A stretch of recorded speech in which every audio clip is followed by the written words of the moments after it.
Good morning, students. We have understood clauses as well as main clause and subordinate clause.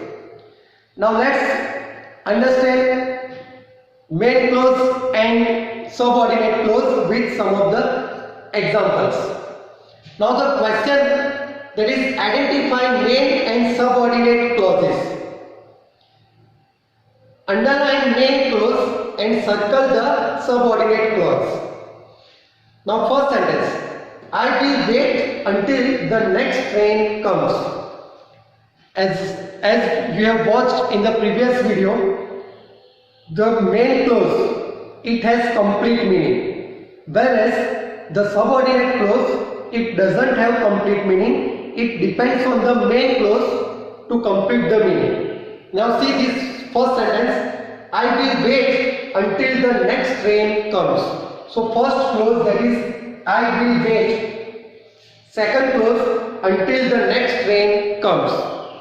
Which clause has complete meaning? First one, I will wait. It has complete meaning, so it is our main clause. And second, see, until the next train comes, it doesn't have complete meaning. It depends on the main clause to complete the meaning. So until the next train comes, it is our subordinate clause or dependent clause. So this is our subordinate clause. I will wait, it is main clause or principal clause, and until the next train comes, it is a subordinate or dependent clause. Second sentence, the leaders made a vow that they would fast unto death. In this sentence, this clause, the leaders made a vow, it has complete meaning. So it is our main clause, so we have underlined it. And that they would fast unto death, it does not have complete meaning, so it is our subordinate clause. Let's take the third sentence. I will not go to school on Monday, for I have an appointment with a dentist. In this sentence, I will not go to school on Monday, it has complete meaning, so it is the main clause.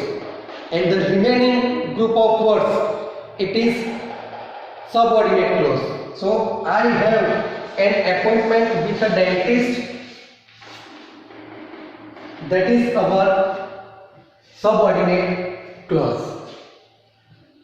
Fourth sentence, that you should lie to me is unbelievable. Now see this sentence. In this sentence, the main clause is that is unbelievable.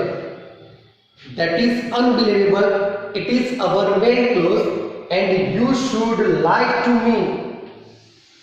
You should lie to me. It is subordinate clause. So it is not imperative. It is not necessary that all the time the main clause comes first at the beginning of the sentence. If you remember the example, if you work hard, you will score good marks. In that sentence, if you work hard, it is a subordinate clause, though it is at the beginning of the sentence, and you will score good marks, it is a main clause. Here the subordinate clause, it is in the center. It begins with that is unbelievable, it is the main clause, and you should lie to me, it is subordinate clause. And the last sentence, where I lived earlier, we had a big garden. Now see the first group of words, where I lived earlier, has it complete meaning? No. So where I lived earlier, it is our subordinate clause. Now see the second clause, we had a big garden, it has complete meaning, so it is our main clause. So this is about how we can identify main clause and subordinate clause. Students, remember, main clause, it has complete meaning, whereas subordinate clause does not have complete meaning. To complete the meaning, it depends on the main clause. Thank you, students.